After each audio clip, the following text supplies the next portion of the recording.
22 de junho de 2023, estamos aqui, já na casa do Senhor Jesus. Fica de pé, meus irmãos, para nós já lermos a Bíblia Sagrada. E Deus tem uma palavra para você. Quem crê que Jesus tem uma palavra para você, diga amém. Nós vamos ler em João 16, o versículo 33. Deus tem uma palavra para essa igreja aqui hoje. A Bíblia Sagrada é o manual de fé, regra e prática dos seus anelantes, daqueles que creem na Bíblia. Ela é que conduz a pessoa para a eternidade, que mostra o caminho da salvação. Ela é o mapa do viajante, é a bússola do piloto. Quem achou, fala bem. O João 16, 33 diz assim: disse-vos essas coisas para que em mim tenhais paz. No mundo tereis aflição, mas tenha bom ânimo, pois eu venci o mundo. Levante a mão para cima e diga glória a Deus. Diga assim: posso todas as coisas naquele que me fortalece. Pode assentar, desocupe aí as mãos e bate as palmas para Jesus. Mais forte, para Jesus, para Jesus. Que maravilha! Queridos irmãos, esse texto escriturístico está falando exatamente, isso aqui é Jesus falando. Os irmãos que tiver a Bíblia, que tiver essa letra vermelha, tem letra preta e vermelha, tem umas Bíblias que tem a letra vermelha, ali é Jesus falando. Aí você vai ver letras vermelhas até no Apocalipse, é Jesus falando também, né? Onde você vê as letras vermelhas é Jesus falando. Então aqui Jesus está falando com os discípulos o seguinte: disse-vos essas coisas para que em mim tenhais paz. No mundo tereis aflição, mas tenha bom ânimo, tenha coragem. E que coisa é essa que Jesus falou para os discípulos, meus irmãos? As coisas que Jesus falou para eles, eu vou voltar cá no versículo primeiro, só para você começar a entender. Primeiro, Jesus deu uma palestra para os discípulos e falou assim: olha, eu estou falando isso tudo com vocês para que em mim vocês tenhais paz. Que depois vocês não venham dizer o seguinte, que eu não falei. Eu estou avisando para vocês. Vocês vão ter aflição nesse mundo. Vocês vão passar por luta. Vocês vão passar por dificuldade. Só que tem um céu de boas aguardando vocês. O versículo primeiro fala assim, ó: tenho-vos dito essas coisas para que não vos escandalizeis. Eles vos expulsarão das sinagogas. De fato que vem a hora em que qualquer que vos matar pensará estar oferecendo culto a Deus. E muitos morreram, vocês sabem disso. A morte dos discípulos foram trágicas. Lá em Hebreus 11, do 1 a 40, vai dizer que uns foram torturados, outros foram mortos ao fio da espada. E teve mortes terríveis, mas ele não está nem aí. Olha, eu estou avisando vocês, Deus, para depois vocês não dizerem que eu não avisei. Vocês vão ter muita dor, vão expulsar vocês da sinagoga. Interessante que isso aqui que Jesus falou: eles vos expulsarão da sinagoga. De fato vem a hora em que qualquer que vos matar pensará estar oferecendo culto a Deus. Preocupa não. Matou aqui, arrancou a cabeça aqui, João Batista, você já vai estar ali comigo. João Batista foi arrancar a cabeça dele fora, só porque ele falava a verdade. Quem entendeu, diga glória a Deus. Então, queridos irmãos, esse negócio de Muitos estão chamando o povo, venha para você receber carro novo, para você receber a chave do apartamento, aquele monte de coisa. Jesus prometeu nada disso. Vocês vão ter aflição, mas tenha bom ânimo, tenha coragem. Eu não estou dizendo que nada dos bens material não é lícito, não é isso que eu estou falando. Tudo é lícito. Inclusive, aquele que Deus deu riqueza é um dom de Deus, a Bíblia fala. A Bíblia fala isso. Aquele que Deus deu riqueza, fama, é um dom de Deus para a pessoa. O que a pessoa nunca pode é colocar o coração dele na riqueza. Um jovem chegou para Jesus: bom mestre, o que eu hei de fazer para herdar a vida eterna? Jesus falou: você guarda os mandamentos, não mata nada. Aí ele falou assim: eu guardo isso desde jovem, desde de criança. Aí Jesus falou assim: então vende tudo que você tem, distribui para os pobres e me segue, e você vai ter um tesouro no céu. Ele virou as costas e não quis mais saber de Jesus. Jesus estava ali simplesmente testando aquele jovem, porque Jesus sabia que o coração dele estava voltado nas coisas materiais. Ele possuía as coisas e tinha o coração voltado nas coisas. Possuir não tem nada a ver, mas nunca pode esquecer que o dono de tudo é Deus. É Deus que sustenta a vida. É Deus que mantém a pessoa neste planeta Terra. Livro de Tiago, o versículo 2, fala assim: meus irmãos, tende por motivo de grande gozo quando passarem por provações, sabendo que a prova da vossa fé produz perseverança. Fica alegre quando você está passando prova. Tem alguém aqui que fica alegre quando está passando prova? Seja sincero. E a Bíblia está mandando. A Bíblia está mandando. Eu estou lendo a Bíblia, né? A Bíblia está mandando Tiago 1, 2. Meus irmãos, tende por motivo de grande gozo o passarem por provação, sabendo que a prova da vossa fé produz perseverança. Então, quando você aprovar, vai produzir perseverança. Você vai ficar resistente. Eu vi um testemunho.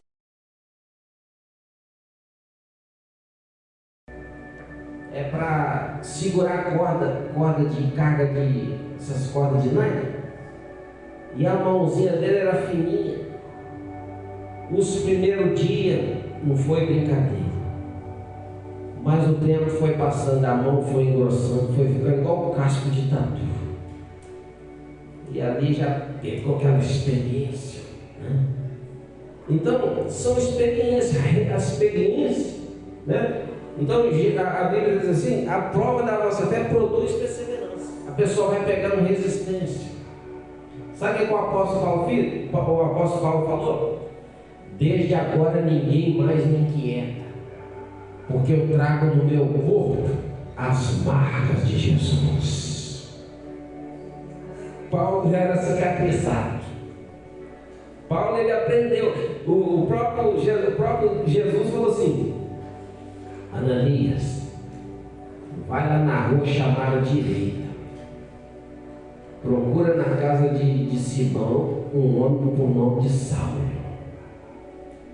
Procura um homem, não, na casa de Simão não, acho que é uma tenda lá que ele estava. Procura um homem por nome de Saulo. Aí Ananias falou assim: Senhor, esse homem é um perseguidor dos crentes, esse homem tem maltratado.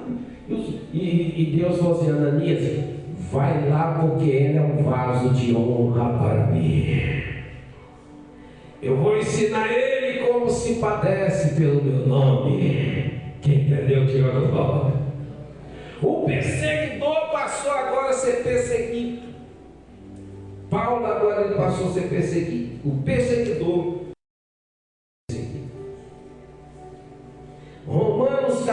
5, versículo 3. E não somente isso, mas também gloriemo-nos nas tribulações, sabendo que a tribulação produz perseverança. E aí produz perseverança. E a perseverança, experiência. E a experiência, esperança. E a esperança não desaponta. Portanto, o amor de Deus está derramado em nossos corações pelo Espírito Santo que nos foi dado. Então, as lutas que você passa é para você pegar experiência. Você tem experiência. Já viu quando a pessoa se alista lá no exército? É só quem passa por lá para saber. Eu nunca passei, mas já me falaram.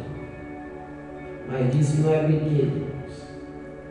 Para chegar um tenente, para chegar um capitão, mas passa por muita experiência.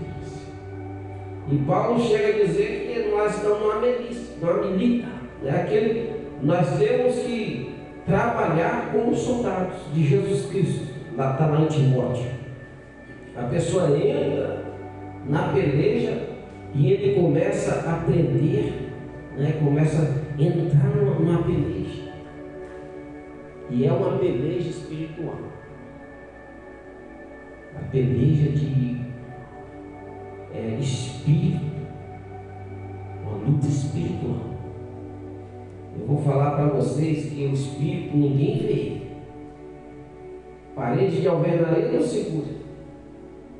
E são muitos espíritos que atuam nesse mundo. Terça parte dos anjos. E só lá em Salmo vai dizer assim que são milhões de milhões e milhares de milhares a quantidade de anjos. Imagina a terça parte. Só Jesus expulsou do Gadareno 2.000. 2.000 estavam encarnados só no corpo. O homem comia defunto. Satanás é imundo, irmãos. O homem comia defunto. Polícia não segurava ele. O Gadareno não tinha prisões, cadeias. Se existisse um Gadareno nos dias de hoje, o povo pensa que é brincadeira. Prisões não seguravam, podia chamar um exército, porque espírito é de outro mundo, não é? O espírito a pessoa pensa, mas o ser humano, mas estava na vida dele. Então não tinha cadeia que segurava o Gadareno, não tinha prisões. O homem vivia nos cemitérios, comendo cadáver, e era um desespero na cidade de Gadara. Só que Jesus chegou naquela cidade. Quando Jesus entrou na cidade de Gadara, o gadareno já prostrou de joelho. Satanás, ele tem que obedecer. Ele tem que obedecer a Deus. Não tem conversa para ele. Quando Jesus chegou, ele bateu o joelhão. Jesus, Filho do Deus Altíssimo, o que temos nós contigo? Porque vieste nos atormentar fora do tempo. Jesus já conhecia. Cala a boca e sai dele. Quem entendeu, diga agora. Jesus não tinha muito conversa com Satanás, não, irmãos. Jesus já conhecia. Cala a boca e sai dele, espírito imundo. E saiu 2.000 demônios daquele jovem. Ele foi liberto. Eles ainda pediam uma permissão para Jesus, Permita que nós entremos nesses porcos. Tinha ali acho que eram uns 2.000 porcos que tinha ali. E Jesus permitiu. Aqueles demônios saíram do Gadareno, montaram naqueles porcos. Os porcos saíram no despenhadeiro abaixo, morreu tudo afogado. Os homens da cidade entraram em desespero, querendo expulsar Jesus da cidade. Eles começaram a olhar os porcos, o prejuízo dos porcos, e tirou a atenção do gadareno que foi liberto. Quem está entendendo, diga glória. Por que Jesus permitiu os demônios entrar nos porcos? Exatamente para mostrar para a cidade que uma alma vale mais do que 2.000 porcos. Só que o povo da cidade não queria entender isso. Eles estavam desesperados, dizendo: a gente tem que expulsar esse homem daqui. Esse homem tem que sair daqui, trouxe prejuízo para nós. Só que o gadareno está sentado todo liberto, a consciência dele num perfeito juízo, e os homens da cidade desesperados por causa do prejuízo. E hoje está desse jeito. Meu irmão, Jesus não está querendo o que você tem, Ele está querendo é você para Ele. E hoje o povo está interessado no que você tem. Se você tiver, você é bem-vindo, você é abraçado. Vem cá, meu irmão. Se você não tem, você é desprezado. Jesus não. Jesus é diferente. Jesus está chamando é você. Vinde a mim todos que estáis cansados e oprimidos, e eu vos aliviarei. Ele chama os cansados, os sobrecarregados, os oprimidos. Eu vou aliviar vocês. Vem! O ministério terreno dele, que acompanhava ele, eram essas pessoas. Prostituta.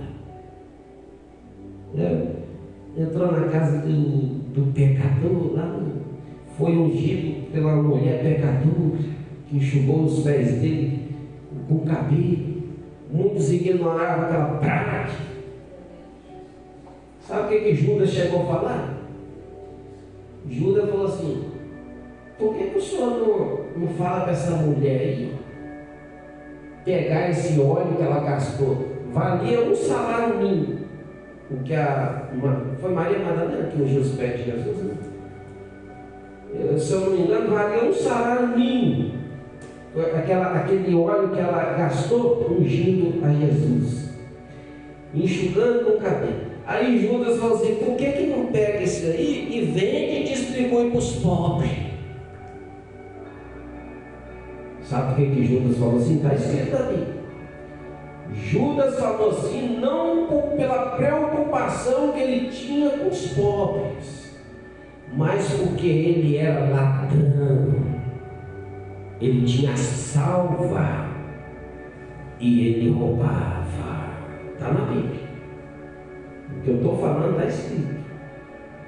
Eu já li. Se eu não me engano, está no final do livro de João. Se alguém achar e me ajudar, acho que está no final de João. Aonde você achar sobre a mulher lá, né? A mulher que ungiu Jesus. Então a preocupação de Judas era porque ele tinha a salva. Ele já estava roubando. Quando ele traiu Jesus, quando ele vendeu Jesus, ele já estava catando já. E tem muito isso. Tem muito isso, né? Tem muitos Judas aí por aí afora, comendo a lã da ovelha. A ovelhinha já está sem couro, tadinho, né? Ele não preocupa com a vida espiritual da ovelha nem um pouquinho, ele só preocupa com a lã, né? Tirar a lã da ovelha todinha. Quem já viu quando tira a lã da ovelha todinha? É o tosqueador. Aí tem alguns aí hoje em dia que eles querem arrancar a lã da ovelha. A ovelha não tem mais nada, ele está pelejando, né? Você tem que trazer isso. Não, mas em casa não, mas traz. Deus é desse jeito. Quero nem saber da ovelha. Tirando a lã da ovelha. E o negócio de Jesus não era esse. O negócio de Jesus: vinde a mim os cansados e oprimidos, eu vou aliviar vocês. E oração, consagração, né? Ensinar a pessoa que ele vai ter dúvida, que ele vai ter aflição neste mundo.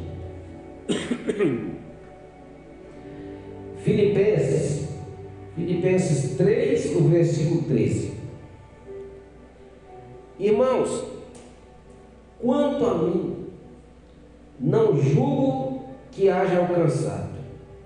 Mas uma coisa eu faço, é que esquecendo-me das coisas que para trás ficam, avanço para o que está adiante de mim.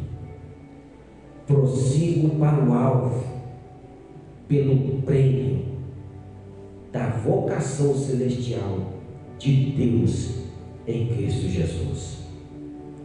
Esquece o que passou, meu irmão. Avança só para frente, olhando para Jesus, autor e consumador da nossa fé. No dia que você começar a olhar para trás, você vai começar a afundar. Jesus, ele começou andando no céu das águas, andando. Os discípulos estavam dentro do barco. Eles olharam e falaram: fantasma. Tem uma. Vai estar na Bíblia. Fantasma. Jesus gritou de nós: Feliz, sou eu. Não temais. Quando Pedro ouviu isso, falou assim: Senhor, se for o Senhor mesmo, permita que eu vou até aí. Jesus falou: pode vir, Pedro. Ele desceu do barco e começou a andar sobre as águas. Quem está entendendo, diga glória a Deus. Mas a Bíblia diz que quando ele estava caminhando, ele começou a observar o vento forte. Quando você começar a observar o vento forte, você afunda. Tem que olhar só para Jesus. Ele é o autor. Quando Pedro começou a observar o vento, que ele olhou de banda, os pés começaram a afundar de água dentro. Aí Jesus já aproximou mais, segurou ele pela mão. Homem de pouca fé, por que duvidaste? A dúvida vem quando o vento sopra forte. A dúvida vem quando você olha para o vento. Eu falei errado aqui, não é quando o vento forte, é quando você observa o vento forte. Se você deixar ele passar, bagunçar, o crente é igual o palmeira. O vento vem e vai lá embaixo, mas não quebra não, volta depois e apruma. Quem está entendendo, diga glória a Deus. Mas se observar o vento forte, meu filho, vai afundar. E o importante é que Jesus não deixa morrer afogado. Por isso que nós amamos a Ele, né? Ele não deixa. Deixou, não sei se Pedro chegou a tomar um pouquinho d'água. Ele não morre no alto mar, meu Deus do céu. Eu só sei que quando Pedro começou a afundar, ele chegou e segurou ele. Homem de pouca fé, por que duvidaste, Pedro? Ô Pedrão, você está olhando para o vento, a sua fé foi tão grande, Pedro. Quando você falou, permita que vá, e você veio andando tranquilo, você começou a olhar o vento, Pedro. Você tinha que ter continuado olhando para mim seguido. Quem está entendendo, diga glória a Deus. Jesus está falando para você, meu irmão. Segue olhando só para Ele. Se você olhar para o fulano, para o Bertano, você vai achar defeito. Não tem ser humano perfeito.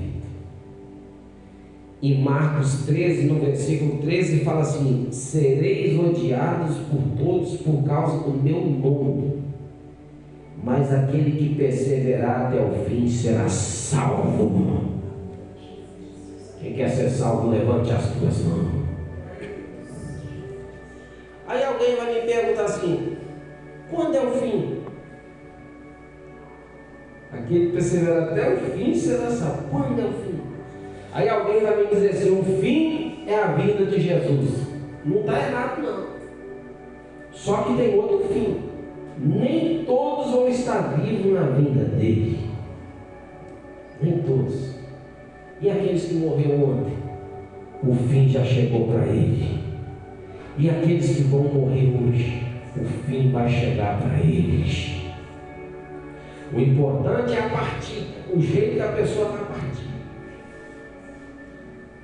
A pessoa, alguém vai dizer assim: mas eu já fui cheio de poder, eu já fui uma bênção. Mas o que está sendo agora? O importante é o jeito que vai partir.